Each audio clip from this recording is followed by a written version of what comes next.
За сайн байцгаана уу? Мэдлэгтэй жолооч подкастын маань ээлж дугаар эхлэхэд бэлэн болсон байна. За энэ удаагийн Мэдлэгтэй жолооч подкастын маань зочноор MSM Automotive-ийн дархан салбарын менежер Батнасангийн Инх амар маань ирсэн байна. За бидний урилгыг хүлээн авч ирсэнд маш их баярлалаа. За урсан дэстаярт баярлалаа. За тэгээд өнөөдрийн подкастаа бүгдээрээ сүүлийн маш халуухан сэдв болоод байгаа.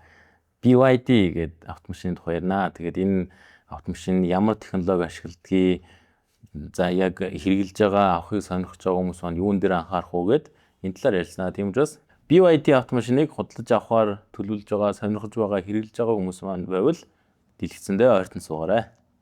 За тэгээд Инх амар тэгээд өөрийгөө танилцуулаач. За тэгээд аль сургууль төгссөн. За тэгээд яг энэ автын салбарт ажиллаж хичнээн жил болж байна. За тэгээд MSM-д ажиллаад яг энэ BYD-гаар мэргэшээд хичнээн жил болж байгаа вэ.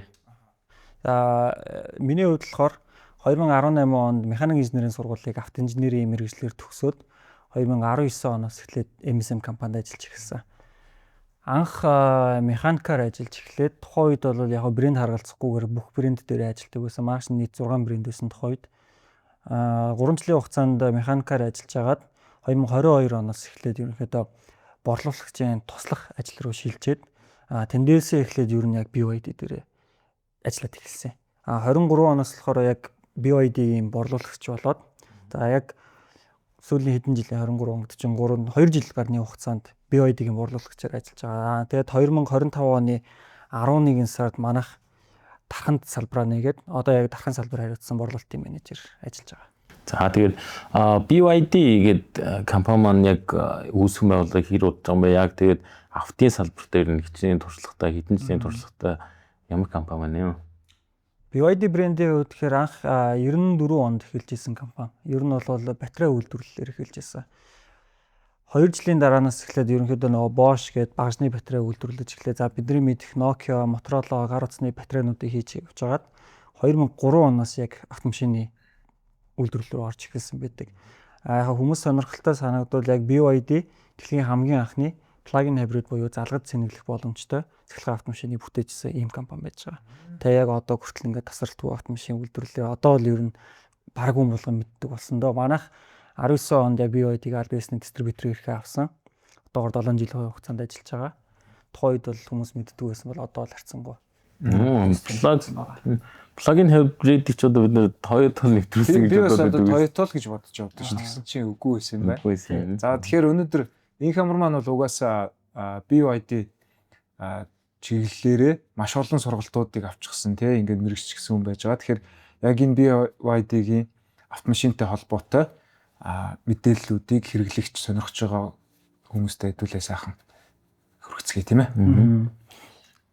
За тэгээд BYD чинь одоо хибрид машин тийм. За хибрид байна цэглэх юм байна тийм. За тэгээд бид нэр одоо монголчууд маань хэрэгэл зансан бол Toyota хибрид машинууд байгаа тийм. За технологийн хувьд энэ хибридтэй адилхан уу, арай өөр үү, юугаараа давуу талтай байт юм бол? Plug-in hybrid яг BYD-гийн технологийн хувьд гэвэл уламжлалт яг энэ Toyota бидний мэдих хибридаас ер нь арай ялгаатай. Бидний уламжлалт мэдих хибрид бол ер нь series хибрид буюу одоо цуваагаар нэгсэндээ яг энгийн бензин машинтай адилхан хөдөлгөөр байгаа, хроп байгаа. За тэгээд дифференциал дугуйруу эргэлт явдаг байдлаар тэн дээр нэмэлтээр бага урын өндөр хүчлийн батарей. За тэгээд цэглэхэн мотор туслах байдлаар ажилладаг ерөнхийдөө. BYD-гийн хибрид технологи бол илүү одоо хүмүүсийн сайн мэддэг range extended electric vehicle гэж яриад байгаа генератортай цэглэхэн машин гэж яриад байгаа шүү дээ. Тэр тал руугаа илүү ойр ажиллагаатай. Ерөнхийдөө бол хотын хэрэглээнд ялангуяа бараг 100% адилхан машин байж байгаа. Тогондоо залгаад батарейгаа цэнгэлж чинь. За хамгийн багадаа ер нь одоо чинь манай дээр зарагддаг модель гэхэд хамгийн багадаа 18 кВт-аас 36 кВт хүртэл батарейтай машинууд байж байгаа. Тэгээд багтаамжнаас хамаарат ерөнхийдөө бүтэн зэнгээрээ 100 км-ээс 170 км хүртэл явах боломжтой тийм машинууд ерөнхийдөө худалдаалагддаг. За яг хибрид системийн хувьд гэх юм бол хөдөлгүүрээс дугуйруу эргэлт өгдөг нэг технологи байна. За мөн хөдөлгүүрээсээ тогоо гаргаад инвертерээр дамжаад цэглэхэн мотороор эргэлт өгдөг. Аль талаар нь ерөнхийдөө ажилладаг. Ялгаатай юм нь юу гэхээр хөдөлгүүрээс шууд дугуйруу эргэлт өгөх нь болохоор шулуун зам буюу 70 км/цагаас дээш хурд руу ороод эхлэхээр хөдөлгүүрээс шууд дугуйруу эргэлт өгөөд эхэлдэг. Яагаад тэгэхээр өндөр урдан дээр яагаад тэгж өгж ийн гэхээр тухайн машинд маань нөгөө эргэлтийг нь бууруулж өгөх олон шаталтай хроп гэдэг юм байхгүй байгаа. Зөвхөн reducer gear буюу нэг л аргатай гэсэн үг нэгсэн да. Тэгэхээр нөгөө одоо жишээ нь бензин машин бол 5 дугаар араа гэсэн нэг л араа байлаа гэж утгаас өөрөн дээрээс хөдлөх боломжгүй мотор бол шууд унтарчтэй. Тэгэхээр яг тийм зарчмаар ерөнхийдөө ажилладаг гэсэн үг. Суурин дотор бол үндсэн хөтлөгч нь яг бүрэн цахилгаан мотор байдаг. Бензин мотор магадгүй батарейны цэник багасгах юм бол бензин мотор аслаа батарей руугаа шууд тижэл өгөөд батарейгаа цэнэглэх байдлаар ажиллана. Хэрвээ цэник багассан үед магадгүй ингээд шулуунд явж байгаа шүү дээ. Тэр тохиолдолд бол бензин мотороос мөн давхар шууд цахилгаан мотор руугаа бас тижэл өгч ажилладаг. Хибрид зарчмын хувьд бол яг юм байна. Бүрэн цахилгаан бол угаасаа тодорхой яг батарей байгаа инвертер цахилгаан мотор гэдэг тэгээд ажиллаж байна. Тэгэхээр одоо MSM компани одоо BYD-ийн хичнээн төрлийн загвар борлуулж байна. За дээрэс нь Монголын зах зээл дээр яг BYD-ийн аль загварын автомашин илүү илбэг байна? За яг манай туршлагаар харахад 19 оноос хойш за хамгийн анхны модель 5 байсан. За Dolphin, Atto 3, Han, T3, Celion 6, Shark 6. За энэ жилээс эхлээд BYD-ийн Titanium 7. За хүмүүсийн мэддгээр бол одоо нөгөө хятад хувилбар нь гэх юм уу? Leopard 7 гэж хүмүүс сайн мэдж байгаа. За тэгээд Denza-гийн B5 буюу Leopard 5 тэрний олон улсын хувилбар. B8 буюу Leopard 8 ингээд нийт ер нь бол 10 модель. Дээрээс нь Celion 7 гэдэг энэ жилээс бүрэн цахилгаан машин нэмэгдэж байгаа юм байна. M9 гээд Alphard одоо minivan, бизнес ангиллын minivan бас нэмэгдэж байгаа. Яг одоо манай дээр борлуулагдж байгаа машинаас гэх юм бол бүрэн цахилгаан Celion 7. За бусад моделүүд бол бүгд plug-in hybrid төрлийн модель болчихж байгаа. Нийт одоо 7 жилийн хугацаанд ч манайх 680 гаруй зөвхөн BYD-ийн машин борлуулагдсан юм байж байгаа. Зөвхөн манайхаас гэхэд тэгээд тэдгээрийн засвар үйлчлэгээ баталгаа энэ төрөмнүүдийг бүгдийг хариуцсан явж байгаа. За одоо BYD-ийнхаа дилерийн зүгээс те одоо энэ шинэ автомашинуудаа ямар warranty одоо ямар хэрэглэгчид даваа тал үүсгэж байна. Дээрээс нь яг ийм зөвхөн яг ийм хотын хэрэглээтэй хүнд аль загвар нь илүү тохиромжтой байна. Тэр тал дээр одоо хэрэглэгчтэй мэдээлэл өгвөл. За хэрэглэгч нарын давуу тал юу гарах уу гэхээр нэгдүгээрт аль бие усны дистрибьютороос худалдаж авч байгаа болохоор олон улсын модель авч байгаа. Дотоодын модель авахгүй. Яг хамгийн наазахын ялгаа нь одоо ингээл арын багажин дээр одоо моделийнх нь нэр нь ханзаарч байд юм уу байдаг шүү дээ хятад моделүүд. Тэгэхээр манай дээр ирэх моделүүд болохоор яг бүрэн англи хэл дээр ямар нэгэн ханз интервьюч байхгүйгээр хамгийн гол нь үйлдвэрлэлийн систем нь өөрчлөлтөг.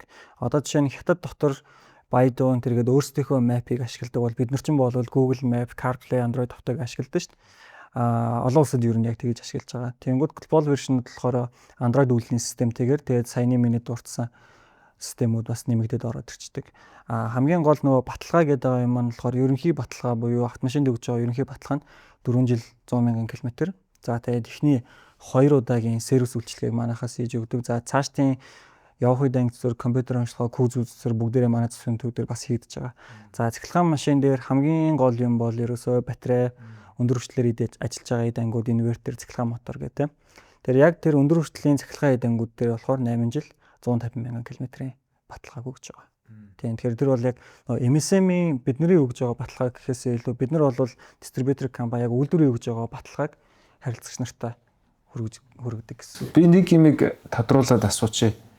Сая ярианаас нь ойлгож байгаа нь бол юм биш үү? Одоо BYD-ийн машин чинь хятадын дотоод зах зээлийн гээд нэг тусдаа олон улсын зах зээлийн гээд тусдаа энэ хоёр машин ингээд одоо опшн гэх юм уу те опшн бүх юмараа функцээрээ бүх юмараа хооронд өөр хоёр төрөл байх гэдэг шүү дээ тийм үү? Опшн тал дээр гэхээр адилхан байж болно, зөрж бас болно. Яг тэр нөө optional equipment гэдэг одоо яг энэ үйлдвэрээс сонголтоор тоноглол нэмэлтээр авч болдог. Одоо суудлал халагч, өрүүл халагч, шилэн дээгүүрч гэдэг юм уу. Тэр төлөө юм болоод явчихна. Тэнгүүд тэр тал дээр бол дотоодын модельтэй адилхан ч байж болно, зөрчиж болно. Яг тэр чинь үйлдвэрээс хийсэн ч болно, хийхгүй ч байж болох тийм опшнууд болохоор хамгийн гол ялгараад байгаа юм нь софтвер талтай гэсэн үг. Уламжлалт машин дээр магадгүй бид нэр ингээд юу гэдэг нэг сэлбэг эвдэрхэд тэр сэлбэгээ солиод зүгээр яваад болоод идэг гэсэн нөгөө нэг софтвер компьютерийн апдейт энтер гэдэг тиймэрхүү юмнууд бол яригддаг байлаа шүү дээ. Тэнгүүд цахилгаан энэ хибрид технологийн энэ шинэ үеийн автомашинууд дээр ерөөсөө за ер нь бараг 70% нь софтверээс хамааралтай болчдөг. За яг манахаас авсан хүмүүсийн машин дээр давуу тал юу гэдэг гэхээр жилдээ нэг удаа ч юм уу 2 удаа ингээд удирдлагын үйлчилгээндээ орох гээд засвар дээр ирдэг те. За засвар дээр ирлээ. Сервис болгон дээр ерөнхийдөө компьютер онцлогоо давхар хийгдэнэ. Компьютер онцлогоо хийгээд тэр олон модуль байгаа шүү дээ. Одоо сүүлийн машинууд чинь зүүн уртлын гэрлийн компьютер, баруун уртлын гэрлийн компьютер, хаалганы компьютер гэл амар олон компьютер байгаа. За тэнгууд тэр болгон дээр мэн софтвер апдейт гэдэг юмнууд гарч идэг. Бид нар гар утасныхаа вершнийг апдейт хийдэгтэй ерөнхийдөө адилхан. Тэрүүгээрээ өмнөх софтверын алдаанууд нь засагдж идэг. За магадгүй голын дэлгэсний entertainment функцэн дээр бол юм нэмэгдэж болдог байхгүй. Тэгэхээр хэрвээ апдейт байвал тухайн яг удирдлагын үйлчлэгэнд ороход нь апдейтыг хийчдэг. Тэр хэрэглэгч маань ерөнхийдөө яг нэг вершн дээр гацна гэсэн ойлголт гарахгүй гэсэн үг. Яг ингээл тухайн шинэ апдейтаа ингээ аваад явчихж байгаа. Тэр нь аюу том давуу тал болчихно ерөнхийдөө. За тэгээд танаач нь өөрсдөө борлуулсан яг өөрсдөө дамжиж борлуулсан машинуудаар л үйлчлэх хийж гэнэ үү эсвэл хувь хүмүүс ч юм уу өөр борлуулагч нар аваад ирсэн нөгөө нэг хятадын дотоодын зах зээл зөрүүлсэн загварууд дээр засвар үйлчлэх энэ хийх үү тэгээд тэр загварууд дээр саяны ярьсан софтверийн шинжилгээ тэрийг хийж өгдөг үү? Тэднэр дээр болохоор хийгдэх боломж байхгүй. Ерөнхийдөө ингээд үйлдвэрч нь өөрөө олон улсын модель, дотоодын модель гэд хоёр шугамар машинаа үйлдвэрлэдэг шүү дээ. Хэрвээ яг нөгөө ингээд хоорондоо яг таарад бүгд нэг юмар яваад болдог гэсэн бол үйлдвэр баг анханасаа тэгж тусдаа зардал гаргаж юм хийхгүй. Тэр нөгөө одоо жишээ нь хамгийн наазахын жишээ дотоодын модель Leopard 5 жишээ нь ороод ирлээ манай дээр. За магадгүй зүүн уртлын Kerloch гэдэг юм уу, Cooper ч юм уу, Guzwin деталь байлаа гэж бодъё л та. EPC систем буюу одоо манай сэлбэгийн систем байж байгаа. Арлын дугаарыг нь яг EPC систем дээр хийхэд тухайн автомашины сэлбэг бол манай дээр гарч ирдэг байхгүй. Үйлдвэр бол өөрөө амар өндөр хяналт тавьдаг машинууд дээр.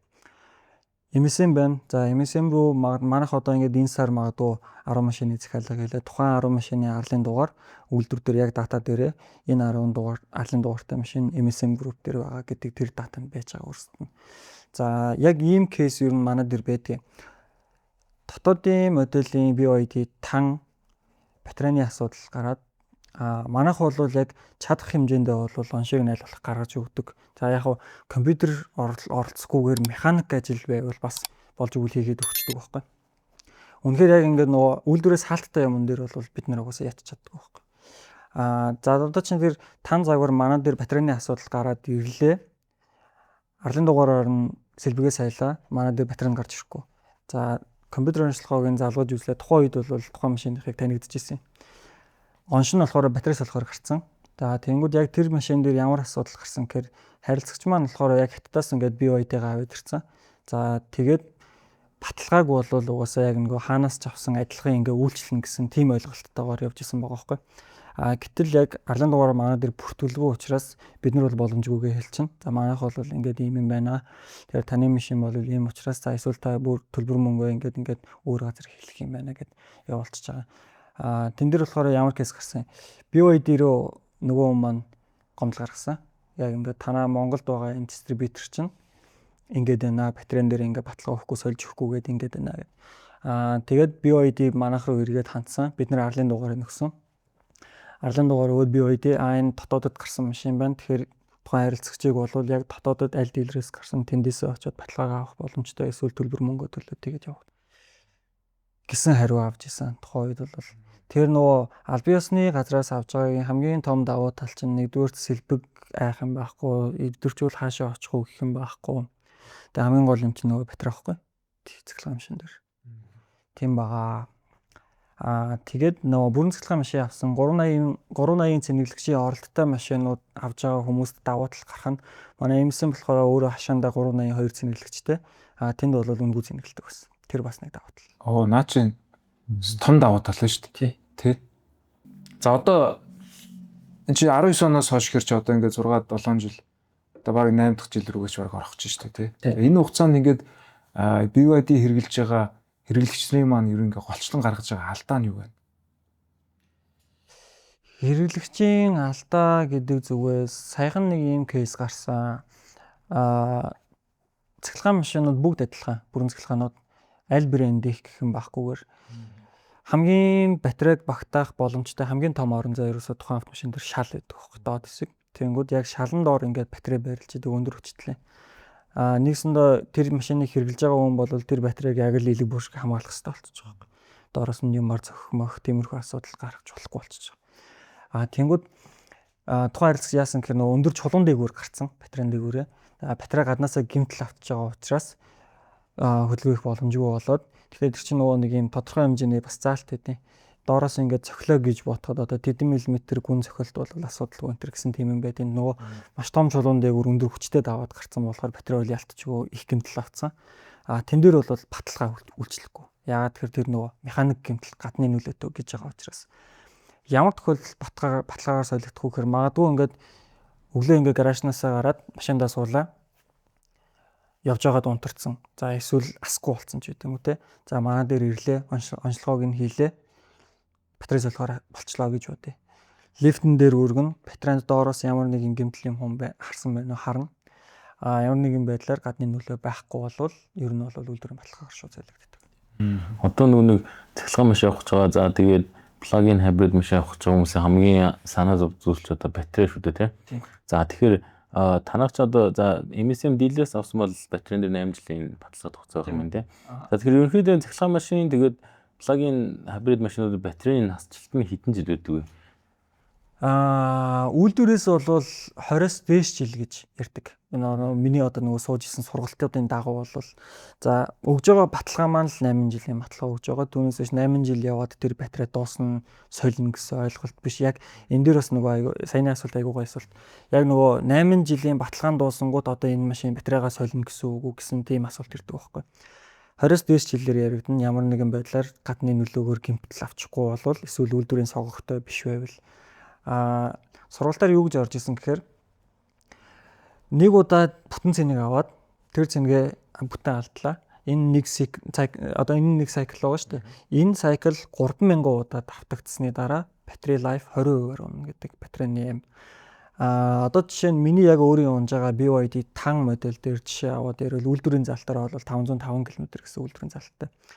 Тэнгүүд яг Монголын хэрэглээнд яадгүй гэхээр өвлийн тохиолдолд одоо нөгөө power юм маш олон юмнууд хэрэгжилж байгаа учраас 200 гаруй км явдаг бүтэн цэнгэрээ.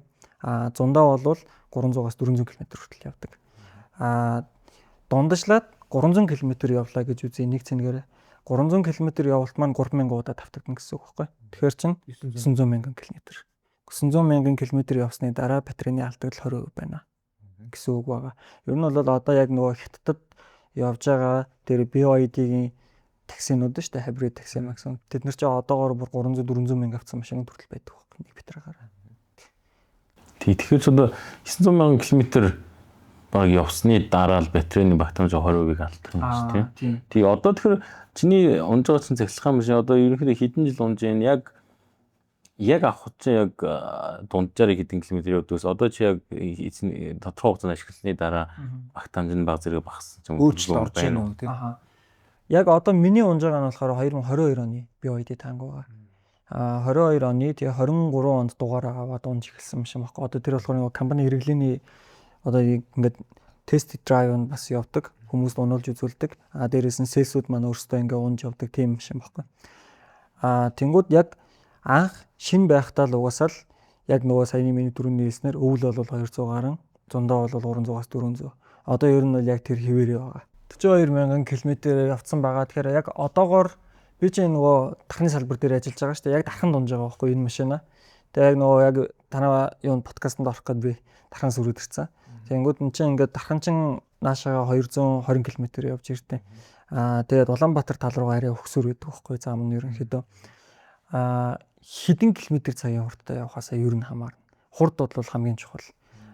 Дугуй бас хамгийн чухал. Үйлдвэр бол мэдээж яг ингээд тухайн машины явах хамгийн дээд потенциал нь гаргах хэмжээний team size-аар тооцоолоод дугуйг нь тавьсан байж байгаа. Миний тавьсан байгаа дугуй болохоор стокоос арай том хэмжээтэй өвлийн дугуй байгаа. Тэгэхээр илүү зуралттай гэсэн үг болчихж байгаа. Тэгэхээр яг ингээд 220 км газар арай ийм өгсүр газар ирж байгаа шүү дээ. Дахин ч бол нэг 700 хэд байдаг үлээ. Тэгээ газрын далайн түвшнээс Улаанбаатар ч 1100 хавцаа байгаа. Яг тэнгууд 100% зэнэгтэй би дахнаас гарлаа. Улаанбаатарт оршууд 30 орчим хувийн зэнэгтэй ороод ирчихэж байгаа.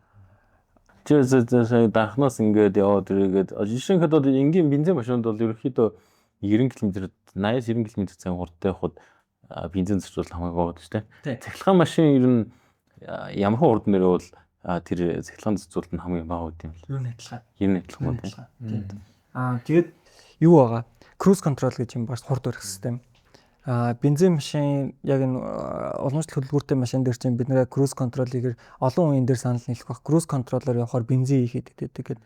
Одоо яг хүн өөрөө хаазаараа тохируулаад араагаа солиул ингээл явчихж байгаа шүү дээ. Cruise control чинь нөгөө хүчээр магадгүй 6 дугаар аргаар явчих болохоор байсан чинь 5 дээрээ ингээ бариад идэх ч юм уу. Цахилгаан машин дээр баг cruise control-ндаа итгэсэн нь ерөн зөв. Тэр чинь нөгөө шатлсан ороп юм байдаг болохоор cruise control бүр хамгийн яг тэр машиныг энэ хурдан дээр авч явахад боломж төр зөв хүчийг гаргаж чадчихдаг cruise control. Тийм. За тэгээд одоо ингээд цахилгаан машин авч байгаа. Тэгээд plug-in hybrid машин авч байгаа хүмүүсийн хамгийн санаа зовд нь батарей тий. За жишээ нь одоо ингээд бодъё л та. Би ингээд нэг юу авчлаа. Цахилгаан машин авчлаа. Нэг бол hybrid машин авчлаа тий. Тэгээд өөр ингээд чулуун дээр явж байгаа ч юм уу ингээд механик хэмтэл учруулчихлаа шүү дээ батарейнд. За тэглээ гэж бодоход одоо энэ цахилгаан машины хувьд plug-in hybrid машины хувьд энэ тэр батарейны үн ер нь машиныхаа хичнээн хүн гэдэг. За бараг л юу да. За нэг 18 кВт-ийн батарейтай машин байлаа гэж бодъё л да. Бараг 1 кВт-ийн 1 саяар үнэлчихэд ер нь нэг хол зүрхгүй дээ. 18 сая. За 30 кВт-тай бол 30 сая ч үт юм те.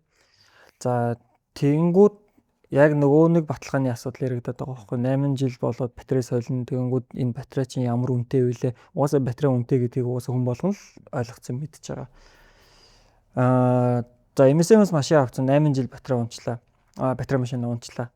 Магадгүй 9 дахь жилдээ батарей нь фейлдчихье гэж бодлоо. Тухайн 8 жилийн өмнө авсан машины тэр технологийн батарей 8 жилийн дараа өнөөдөр шиг үнэтэй бол байхгүй.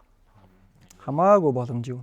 Тий, тэгээд бас нэг хүмүүс ингэ санаа зовдож хятад машин авах аим хурдтай ингэ шинжлэхтэй яваад байдаг тий. Одоо магадгүй таас машин аваад 8 жилийн дараа сэлбэг авах гэсэн чинь байхгүй тийм тохиолдол байх уу ер нь.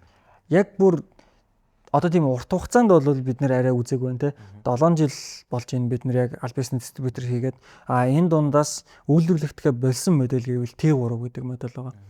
Минивэн ачааны. За яг 23 оноос минивэн үйлдвэрлэгдэхээ болцсон T3. Гэхдээ сэлбэг нь бол одоогоор нийлүүлэгдэж байгаа.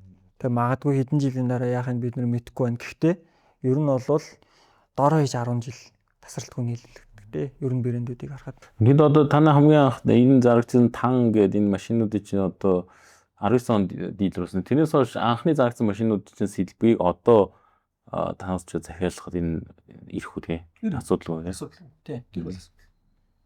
За. Тэгэд BYD маань бол уг байгууллага маань өөрөө угаасаа батарей хөгжүүлэгчтэй тий.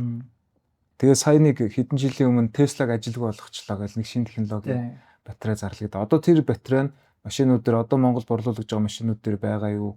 Тэр нь ямар онцлогтой байна? Одоо сая нөгөө нэг шинжлэгдсэн батарей эднэр нь одоо тий Монголд нэвтрэх үү? Ер нь нэвтрэх боломжтой юу? Талаараас нэг үзэгч. LFP буюу Blade батарей.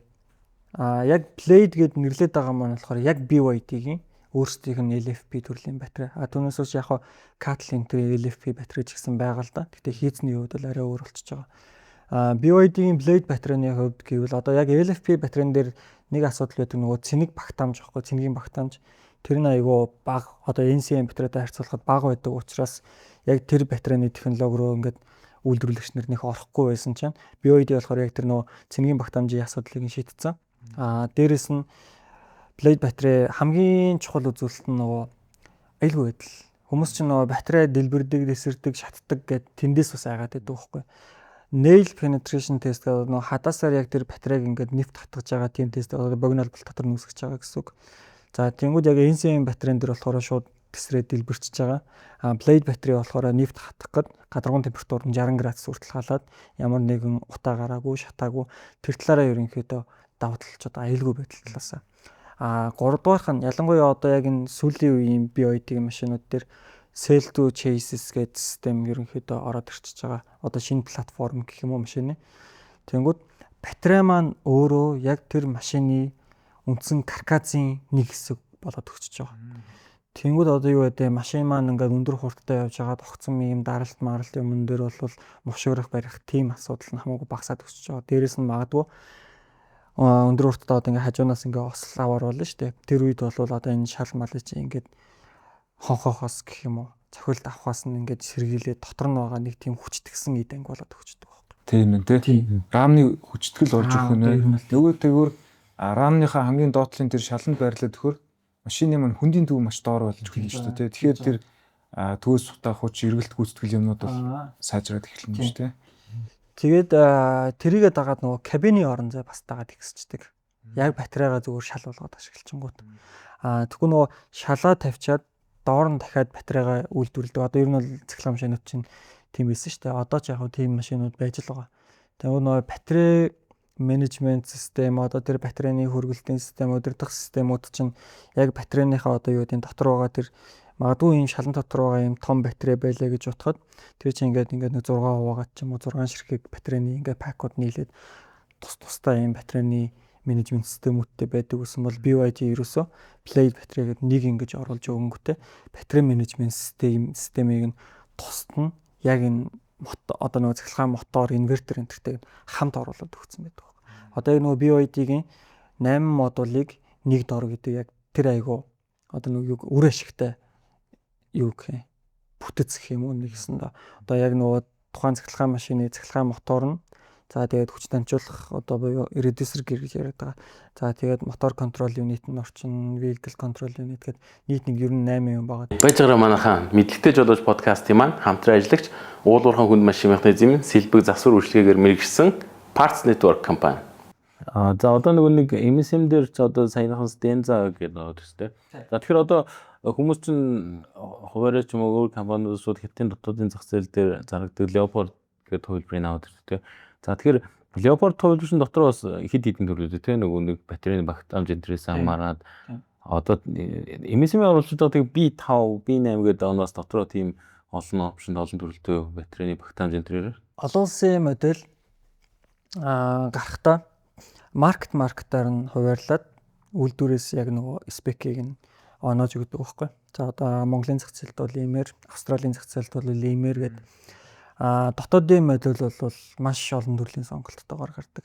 Манайд ирэх Leopard B5 болохоор ерөөсөө нэг л төрлөөр нь Denza B5 гэдгээр л ерөөсөө одоо юу гэдэг дотооддоо яриад идэв да ямар төрлөгээд идэх ч үлээ нэг амар олон нэртэй.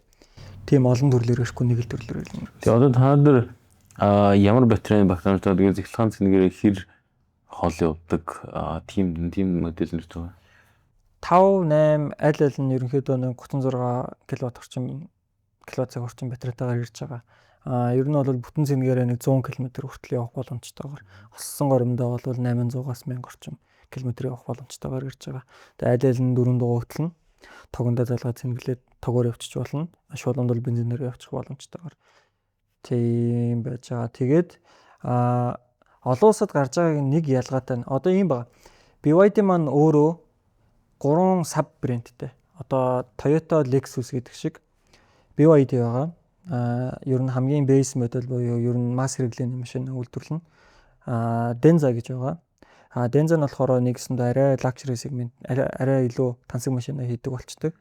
За тэгээд Fanchonbao гэж байгаа. Fanchonbao гэдэг маань одоо яг нөгөө Leopard 5, 8, 7-г хятад дотор үйлдвэрлээд байгаа тэр саб брэнд байна байхгүй.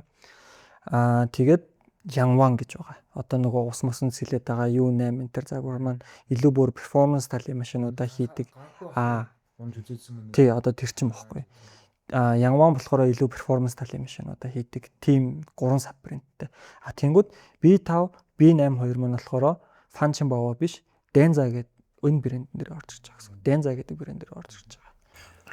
За тэгэхээр 100 км цэглэгээр явтал бол одоо ихэнх хот амжилт хүмүүс за нэг зундаа өвөлдөөний ганц хоёр хөдөө явах тийм.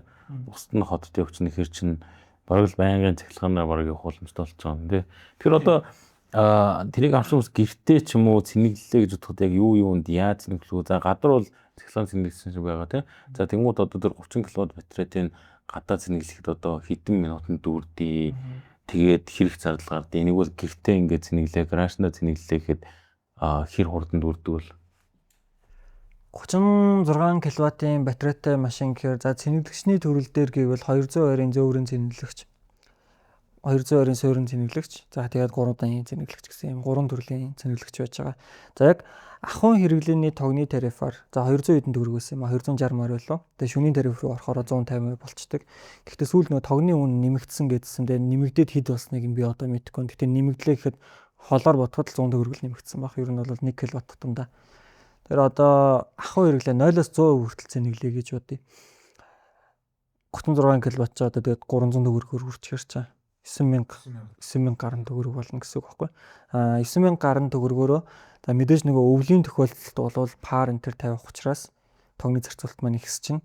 За тэгээ нэг 50-60 км орчим явна гэсэн үг. 9000 төгрөгөөр 50-60 км явна. Зундаа бол 70-аас дээш километр явчихна нэг цэнэгээрээ. Тэгээ Улаанбаатар өөрөө за нэг 40 км-ийн диаметртэй жижиг хотоо байгаа. Тэгэхээр ер нь бол өдрөө бол хангалттай даах хэмжээний зарцуулалтыг бол хийгээд байна л гэсэн. Тэгэд болж игэл шөнөөр цэнэглүүл нөгөө шөнийн тарифаараа цэнэглүүл илүү бүр зардал маань доош болоод өгөх боломжтой болж байна. Одоо энэ чинь тэгээд саяны тэр 40 км чинь цэнийг багасаад эхлэхээр бензин хөдөлгөөрөөр ашиглагдчих шүү дээ, тий? Юу яа. Цэнгээ болохоор хэдэн хувь дээрээс бензин мотороос ч эхлэх үү гэдгээ өөрөө тохируулж болно. Хүчээр бүрэн цахилгаан горимрын шилжүүлж болно.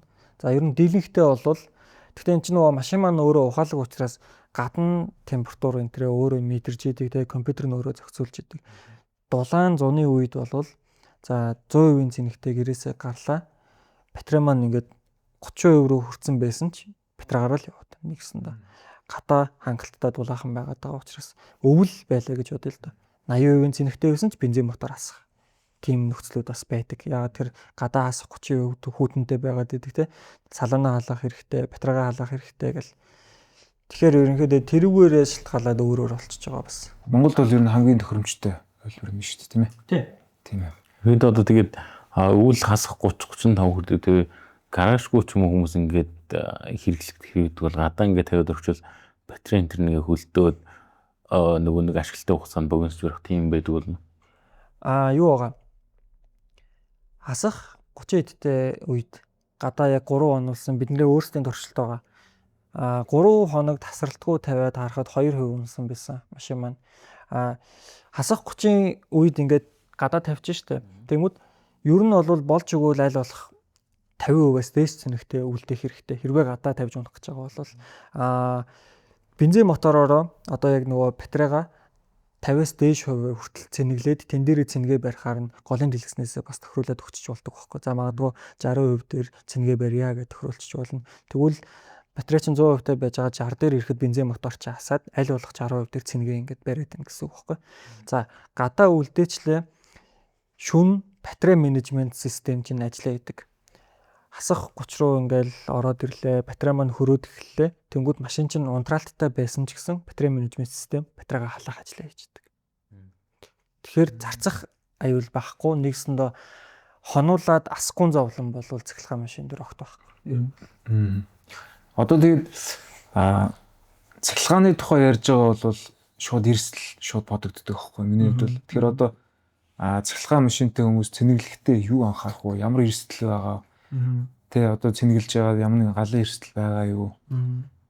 Цахилгаантай холбоотой болохоор мэдээж байгаа л да. Ерөнхийдөө манахаас машин авж байгаа хүмүүс дээр бид нэр гаражинд нь шууд 220-оор ажилладаг цагт 7 кВт-аар цэнгэлдэг суурин цэнгэлэгчийг бид нар суулгаад өгчтэй. Тэрний холболт монтажийг бол бүр шийдэн дээрээс нь татаад давхар гал хамгаалагч энтертэй бүгдэндээ нь хийгээд өгчдөг болохоор тэн дээр одоо 7 жил болоход ерөн цэнгэлэгчнээс болоод гал мал ассан ч тийм үү тийм асуудал бид нарт ерөөсө гараагүй. Бид нар чинь нийт 680 гаруй машин зарцсан байгаа одоогор. Хэрвээ гаражинд цэнэглэх боломжгүй нийтийн байрны гадаа бол ерөн цэнэглэхэд хэцүү дээ. Одоо ямар цэнэглээд хонуулчих хэцүү шүү дээ. Одоо ингээд гадаа цэнэглээ орхичих гэж одоо нийтийн байр тэгмүүд гадаа зогсоол нэг шүн магадгүй нэг хүн явал цэнэглэгчийн аваа явчихыг бол үгүйсэхгүй байхгүй. Магадгүй ийм хашаан дотроо байшингийнхаа гадаа цэнэглэж байгаа бол ямар ч асуудалгүй. 220-ын цэнэглэгч маань дотроо өөрөө хоёр төрөл байгаа. Нэг нь тэр 7 кВт-ийн суурин цэнэглэгч. Нөгөөх нь цагт 1.5 кВт-аар шахдаг 220-ын зөөврийн цэнэглэгч гэж байна. За зөөврийн цэнэглэгч маань болохоор одоо бидний энэ зүгээр хан дээр байгаа арзатэг руу шууд заалгаад машин руугаа шууд заалгаж тэгж ашигладаг. Энэ дээр анхаарах юм нь болохоор уртасгагч ер нь аль болох ашиглахгүй байхыг үйлдвэрээс зөвлөдөг. Шууд хан руугаа залгана гэсэн үг нэгсэн доо. BYD-гийн цэнэглэгчний хувьд болохоор одоо ингээд 3 шон байла те.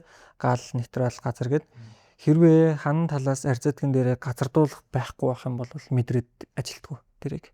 Тэр заавал газардуулахыг холбох шаардлагатай байдаг гэсэн.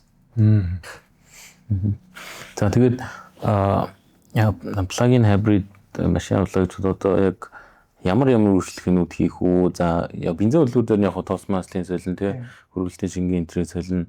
За батарейн дээр нь одоо бас үйлчлэг интерж байдаг уу? Батарейн дээр үйлчлэгээ байхгүй. Антифриз гэж байгаа. За тэр бол мэдээж тодорхой ер нь бол 4 жил мэлд нэг удаа ч юм уу маш ховор солигдно. За яг нөгөө ялгаагүй л нөгөө тэнхлэн дээрээс ингээд юу яаж байгаа болохоор дугуй эргэлт өгж байгаа болохоор тийм нөгөө редуктор бас байгаа. Цэглэгээ мотортой хамтдаа редукторын тас маань солигдно. За тэгээд салааны агаар шүүгч. За тэр мэрч яах вэ? За өөр ч ер нь урсгал үйлчлэгээний зардал ер нь ховор доо. Яг бүрэн цэглэгаан дээр бол хибрид дээр бол угаасаа нөгөө моторын тас мас гэж хэлсэн тий. Тэгээ одоо хибридд болохоор за үйлдвэрлэгчийн заасан тосыг хэрэглэж байгаа, тос шүүрийг нь хэрэглэж байгаа бол хэдэн километр яваад тос шүүрээс солих хэрэгтэй бол BYD-гийн машинууд хамгийн ихний сервис 3500 км яваад эсвэл 3500 явахгүй бол 6 сар болоод гэдэг. Тэрнээс хойших бүх сервис 5000 км тутамд нэг удаа гэж явдаг. Нөгөө хөдөлгүүр маань өөрөө генератор байдлаар ажилладаг. Тэнгүү за бидний нөгөө бензин машин, дизель машин магадгүй ингээд за нэг 600-аас 700 RPM дээр нормалдад зогсдог бол яг тэр генератор хөдөлгөөрүүд болохоор 1100 ч юм уу арай өндөр дээр нормалдад зогсдог байхгүй. Тэгээд дээрэс нөгөө байнгын унтар засч яадаг болохоор шингэн тос хэрэгэлдэг. Тэгэхээр бас нөгөө маш ойрхон хугацаанд тосоо бас солиод явах хэрэгтэй. Ямар одоо 5.0W20 гэдэг ямар заалтаа 0.20 үйлдвэрийн залтаар 0.20 гэдэг. За одоо ингээд эмисэмийн борлуулж байгаа за энэ BYD-гийн машин одоо хибридүүд нь одоо нэг яг хибрид үү эсвэл нэг бас range extend гэдэг байгаа шүү дээ. Тэр нь үү тэгээд яг адилхан хятад машин байдаг тэгээд адилхан цэглэгаанаараа ч яваад байдаг, бензинээр ч яваад байдаг. Тэгээд тэгснээр зарим машин нэг ногоон дугаар авчиад байдаг.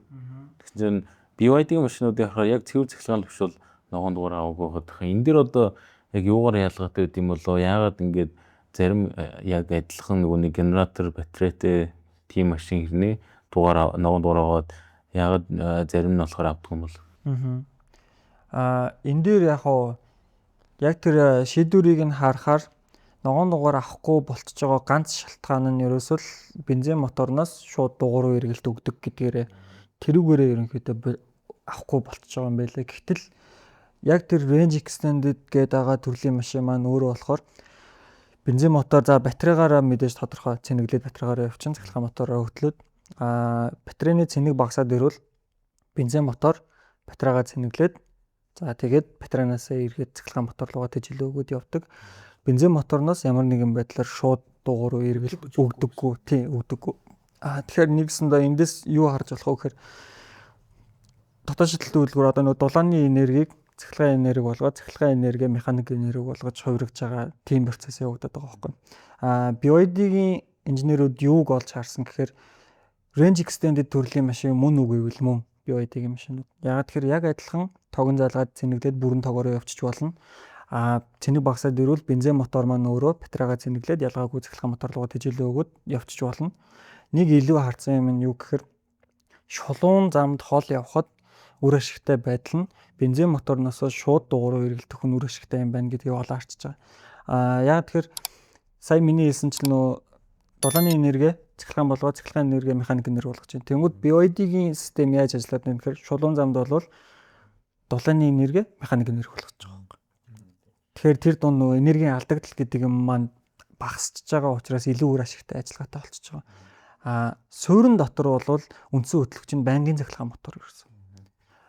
Бензин мотор дугуй ирэх ажил руу оролцохгүй. Яг тэр бензин мотор маань өөрөө генератор за нэг 72 кВт ста нэг 90-95 морины хүчтэй мотор л байгаа байхгүй юу ерөөсөө. Тэр 95 морины хүчтэй моторыг дугуй руу эргэлт өгөхийн тулд тэр дунд бол заавал шаталсан хороп хэрэг болно. Хүчний хуваарлтыг хийхэд бол тэ.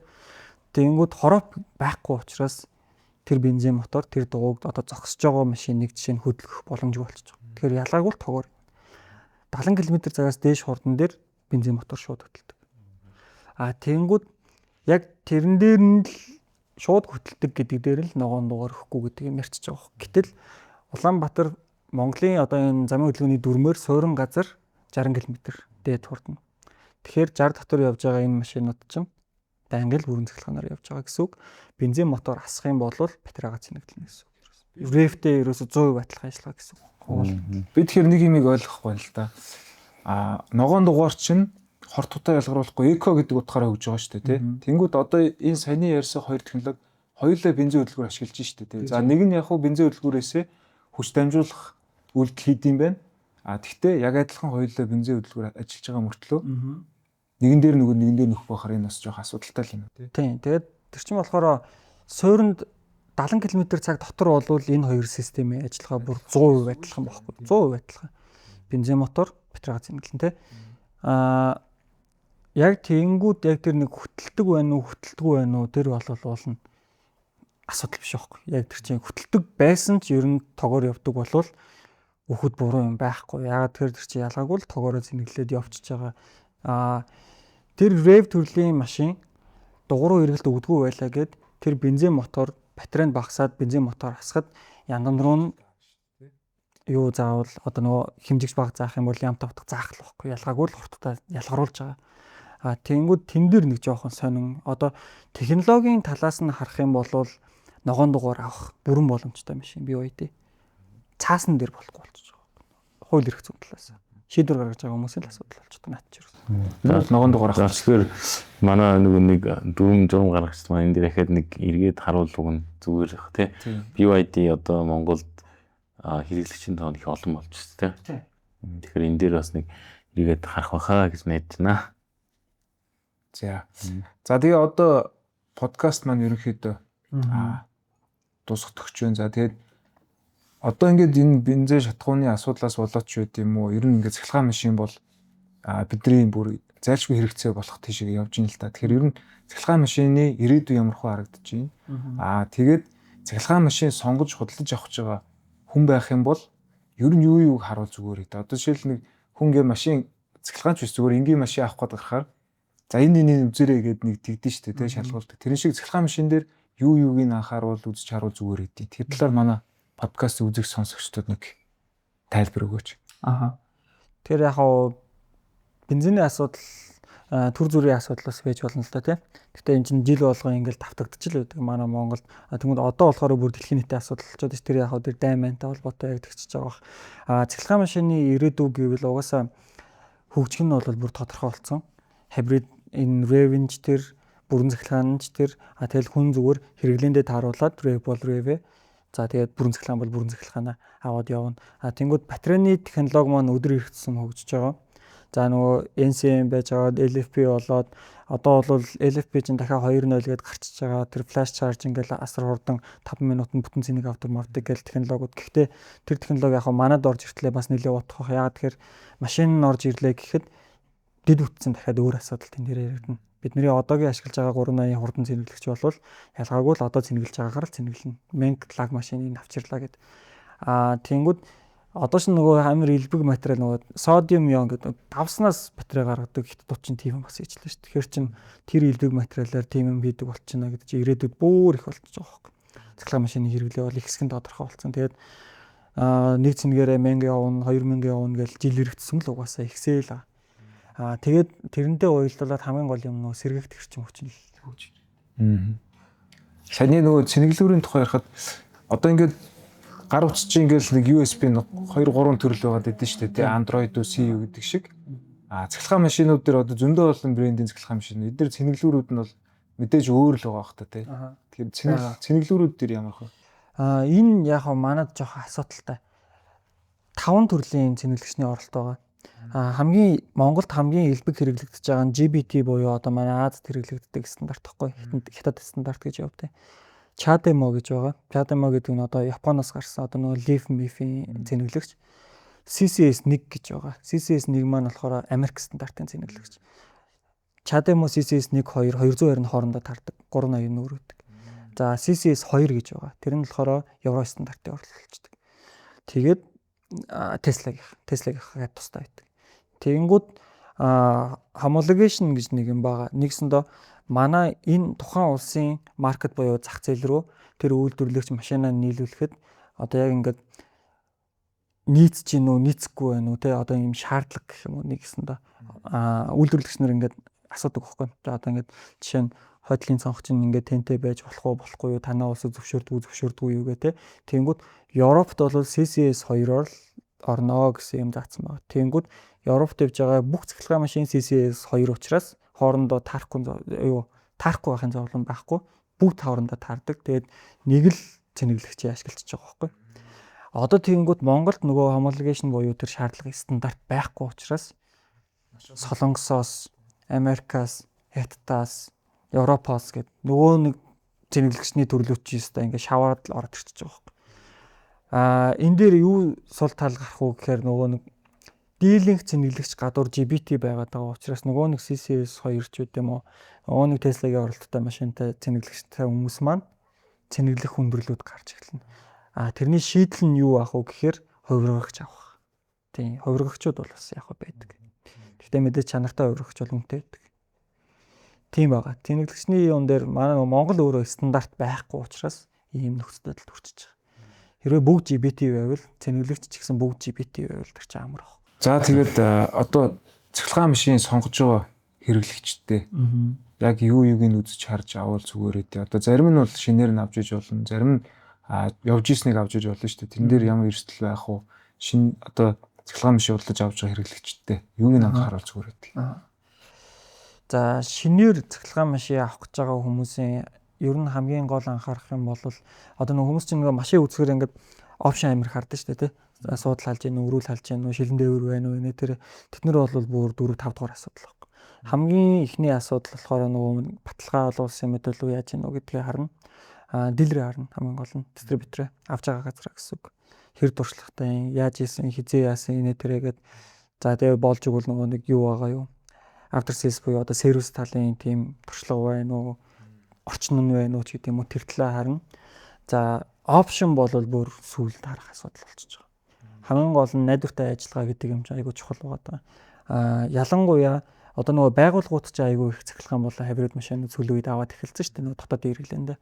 Байгууллагын ажил бол ялангуяа нөгөө зогсдгүй явж явах хэрэгтэй байдаг учраас магадгүй нөгөө баталгаагүй газраас авчдаг. Батаренд нь асуудал гардаг. Нөгөө машин маань 7 хоногор 14 хоногор сараар 2 сараар хөдөлгөөнгөө зогсчих юм бол тухайн компани ажил зогсож байна. Тэгэхээр баталгаа бол хамгийн чухал ерөөсөө цахилгаан машин дээр. Яг хэрэгжилж исэн машин дээр авах гэж байгаа бол тухайн машин одоо яг бүр яг шинээрээ ханаас гарсныг мэднэ гэдэг бас асуудалтай л та ер нь бол тэгэхээр магадгүй зөвхөн China version-ы цахилгаан машин хэрэгжилж ирснийг авах гэж байгаа бол одоо ч бас нэг үе бодвол хятад машин застаг газрууд бас гарцсан учраас тэднэр дээр магадгүй үзлэг хийлгээд авч болох байх. Магадгүй MSM-с гарсан BYD-гийн машиныг second hand дээр хүнээс худалдаж авах гэж байгаа бол MSM дээр ирээд бүрэн онцлогоонд оруулах боломжтой байдаг. Тий. За манай подкаст ингээд энэ түрүүд өндөрлж байна. За тэгээд манай өглөө хүлээж оролцсон их амартай баярлалаа. За тэгээд манай подкаст манд таалагдчихвал за та бүхэн манай мэдлэгчилж подкастын Facebook page, YouTube, Instagram, TikTok-ыг subscribe хийгээрэй. За баярлалаа. За баярлалаа.